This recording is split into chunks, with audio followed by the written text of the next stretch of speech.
വിശുദ്ധ യൗസേ പിതാവിനോടുള്ള സമർപ്പണം. 5-ാം ദിവസം. 2-ാം വ്യാകുലം. ദാരിദ്ര്യത്തിൻ്റെ പുൽക്കൂട് ഒരുക്കേണ്ടി വന്ന യൗസേപ്പ്. ദൈവവചനം. അവനെ വെള്ളക്കച്ച കൊണ്ട് പൊതിഞ്ഞ് പുൽത്തൊട്ടിയിൽ കിടത്തി, കാരണം സത്രത്തിൽ അവർക്ക് സ്ഥലം ലഭിച്ചില്ല. ധ്യാനം. മക്കൾക്ക് നല്ലത് നൽകാനാകാതെ വരുമ്പോൾ ഏതപ്പൻ്റെ ചങ്കിലാണ് മുറിവേൽക്കാത്തത്? തലമുറകൾ പ്രാർത്ഥിച്ചും ബലി ചെയ്തും കാത്തിരുന്ന ദൈവകുമാരൻ പിറന്നപ്പോൾ ഒരു നല്ല തൊട്ടില് പോലും ഒരുക്കാൻ കഴിയാതെ പോയ യൗസേപ്പിനെ ധ്യാനിക്കുക. ദൈവസുതൻ തിരഞ്ഞെടുത്ത ദാരിദ്ര്യത്തിൻ്റെ വഴികളെക്കുറിച്ച് മറിയവും യൗസേപ്പും തമ്മിൽ പങ്കുവയ്ക്കുമായിരുന്നു. സർവസമ്പത്തിൻ്റെയും അധിപനും നിത്യനുമായവൻ പാവപ്പെട്ട നമ്മെയാണല്ലോ മാതാപിതാക്കളായി തിരഞ്ഞെടുത്തത്. ദരിദ്രരെയും ദാരിദ്ര്യത്തെയും പുൽകുന്നവന് നാം എന്തു നൽകും? നമ്മുടെ ദാരിദ്ര്യം നമ്മുടെ സന്തോഷത്തെ കെടുത്തിയിട്ടില്ലെന്നോ? അതിനാൽ നമുക്ക് നന്ദി പറയാം. തിരുക്കുമാരൻ്റെ വരവിന് വേണ്ടി മനോഹരമായ ഒരു വെള്ളത്തൊട്ടിൽ ഒരുക്കി പ്രതീക്ഷയോടെ കാത്തിരിക്കുമ്പോഴാണ് റോമൻ ചക്രവർത്തിയുടെ കൽപ്പന വരുന്നത്. ലോകമാസകലമുള്ള എല്ലാ മനുഷ്യരും അവരവരുടെ പിതൃഗ്രാമങ്ങളിൽ പോയി പേരെഴുതി ചേർക്കണം. ജോസഫ് ദാവീദിൻ്റെ കുടുംബത്തിലും വംശത്തിലും പെട്ടവനായിരുന്നതിനാൽ പേരെഴുതിക്കാനായി നസ്രത്തിൽ നിന്നും ബെത്ലഹേമിലേക്ക് പോകണം.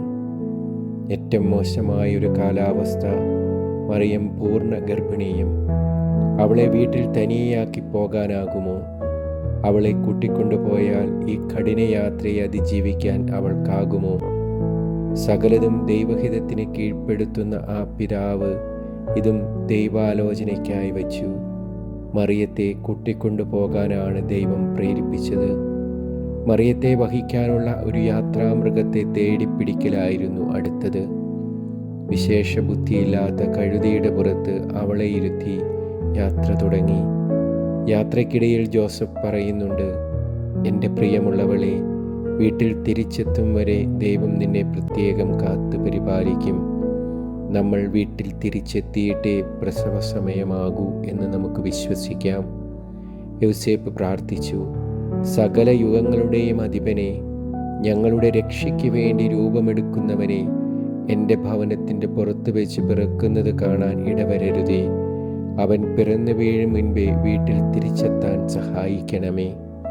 എന്നാൽ ബെത്ലഹേം പട്ടണത്തിൽ എത്തിയപ്പോഴേ അവൾക്ക് പ്രസവ സമയമെടുത്തു എന്ന് കണ്ടു. യൗസേപ്പിനാകട്ടെ ചങ്കിടിപ്പായി. മുട്ടിയ സത്രങ്ങളൊന്നും തുറന്നു കിട്ടിയില്ല. തൻ്റെ പ്രിയപ്പെട്ടവൾക്ക് പ്രസവ സമയത്ത് പോലും നല്ലൊരു ഇടമൊരുക്കാൻ കഴിയാതെ വന്നപ്പോൾ യൗസേപ്പ് അനുഭവിച്ച വേദന ആർക്കും മനസ്സിലാകും. തൻ്റെ അയോഗ്യതകൾ കൊണ്ടാണോ ഇങ്ങനെയൊക്കെ സംഭവിക്കുന്നത് എന്ന് പോലും അവൻ കരുതി കാണും. ഒടുക്കം പട്ടണത്തിന് പുറത്ത് കാലികൾക്കുള്ള ഒരു ഗുഹ ഉണ്ടെന്ന കാര്യം അവൻ്റെ ഓർമ്മയിൽ ദൈവം കൊണ്ടുവന്നു. അതിനെ ലക്ഷ്യം വെച്ച് അവർ നടന്നു നീങ്ങി. പ്രപഞ്ചത്തിൻ്റെ നാഥന് പിറന്നു വീഴാൻ കാലിത്തൊഴുത്തെ ഒരുക്കാനായുള്ളൂ എന്ന വേദന യൗസേപ്പിൽ ഒരു നീറ്റലായിരുന്നു. എങ്കിലും സൂര്യനേക്കാൾ തേജോമയനായ ഉണ്ണിയെയും മറിയത്തെയും കാണുമ്പോൾ സ്നേഹം കൊണ്ടും നന്ദി കൊണ്ടും അവൻ്റെ മനസ്സു നിറയും.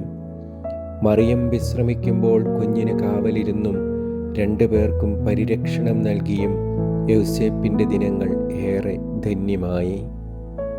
ഓ മഹാനായ യൗസേപ്പേ, ഞങ്ങളുടെ പദ്ധതികൾ തകരുമ്പോൾ ഞങ്ങളാകെ പരിഭ്രാന്തരാകാറുണ്ട്, പരാതികൾ പറയാറുണ്ട്. എന്നാൽ ദാരിദ്ര്യവും കഷ്ടതയുമെല്ലാം ഒന്നിനു പിറകെ മറ്റൊന്നായി നിന്നെയും കുടുംബത്തെയും പിന്തുടരുമ്പോഴും നീ എത്ര കുലീനമായി അതിനെ കൈകാര്യം ചെയ്തു. നിന്റെ ആന്തരിക വേദന നീ ഉണ്ണിക്കായി സമ്മാനിച്ചു. നിന്റെ വഴികൾ ഞങ്ങളെയും പഠിപ്പിക്കണമേ. പ്രാർത്ഥന. ജീവിത കുരിശുകൾ സന്തോഷപൂർവ്വം വഹിക്കാനുള്ള കൃപയ്ക്കായി വിശുദ്ധ യൗസേപ്പേ, എനിക്ക് വേണ്ടി പ്രാർത്ഥിക്കണമേ. ആമേൻ.